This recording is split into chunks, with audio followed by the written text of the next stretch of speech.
UCLA at 6-6 in 2017, 4-5 in the Pac-12. Bruins fans, get used to that record at least for one more year. Chip Kelly's on the scene.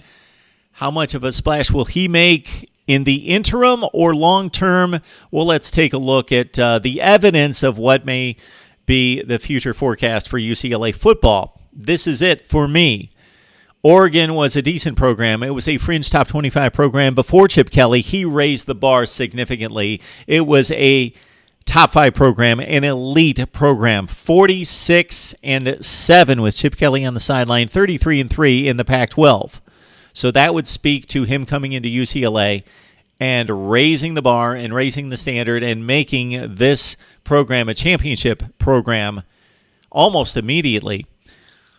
Okay, on the flip side, you could say Chip Kelly ran a certain offense, and to his credit, he was way ahead of the defense. But now the defensive curve has basically been eliminated.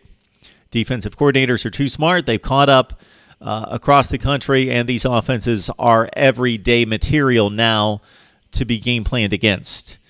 And Chip Kelly's been in the NFL. He's been away from coaching. He's been a TV analyst, and he's basically just another football coach that coaches the spread. He has acknowledged that criticism and has talked about adjusting, changing, being innovative, being a true football coach who can run the entire program, not just be an offensive guru, but be a guy that is innovative enough to stay ahead of the curve and adapt his offense to what he has seen the defenses adjust to.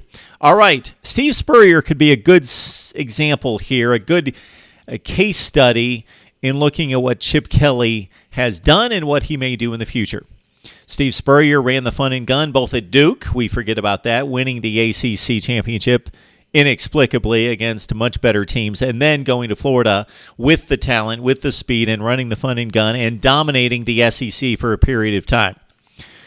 Then the defense is caught up, and Steve Spurrier, after a brief stint in the NFL with the Washington Redskins, goes to South Carolina, and his offense is nothing special.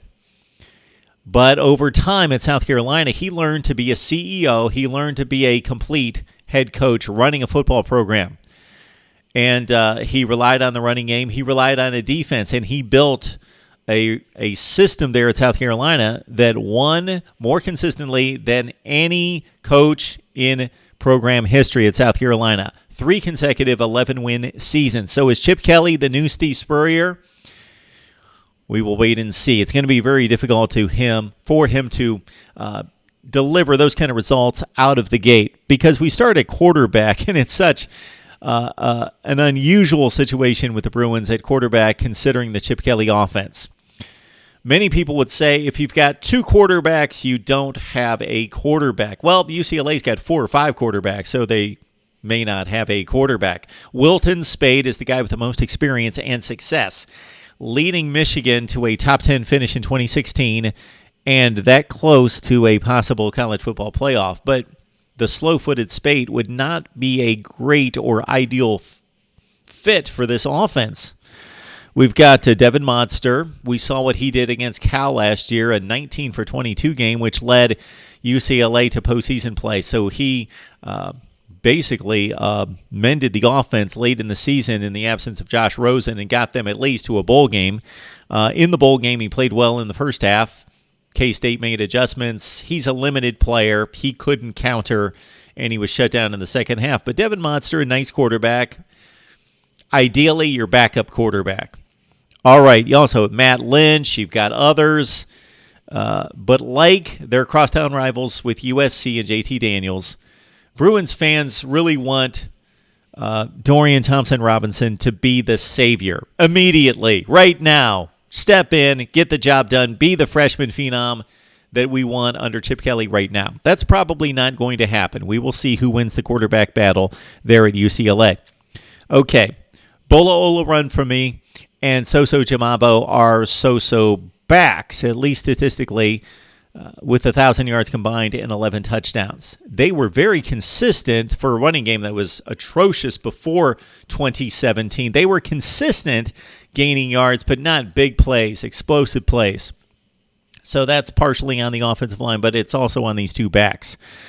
We also have Theo Howard in the passing game, catching 56 passes and 4 touchdowns last year. Caleb Wilson is an interesting tight end who could be one of the better players in the Pac-12 at his position. He just needs the football in his hands. 38 catches, 1 touchdown last year. That needs to be 7 or 8 this season. Okay.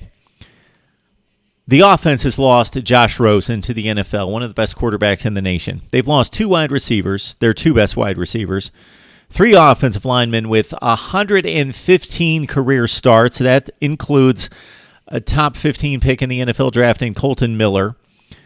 So they need their top recruits, guys like Diamond Lee and Damani Alloway, to step up and be impact contributors here in their freshman season.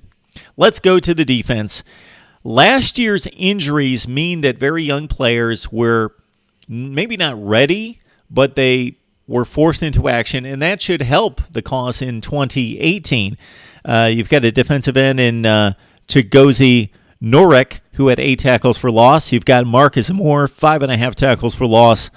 Linebacker Keyshawn Lucier South with 53 total tackles. Jalen Phillips is a stud, freakish athlete, could be a great player.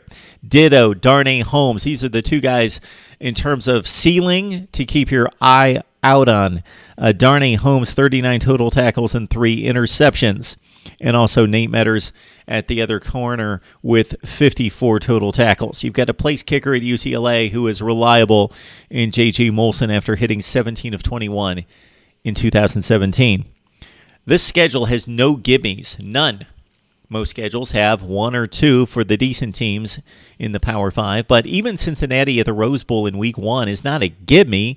It'll be a 17 or 20-point favorite status for UCLA, but not the ridiculous 35 or 40-point favorite that's the automatic win.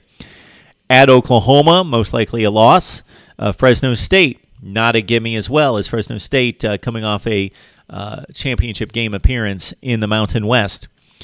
Okay, unfortunately for Chip Kelly and company, they miss Oregon State. That's the gimme, and then Washington State as well, and we expect the Cougars to be down this season. It's a rugged schedule. We rank it 3rd most difficult in the country for UCLA to have to go through Washington, Stanford, Oklahoma, USC, Utah, and the like.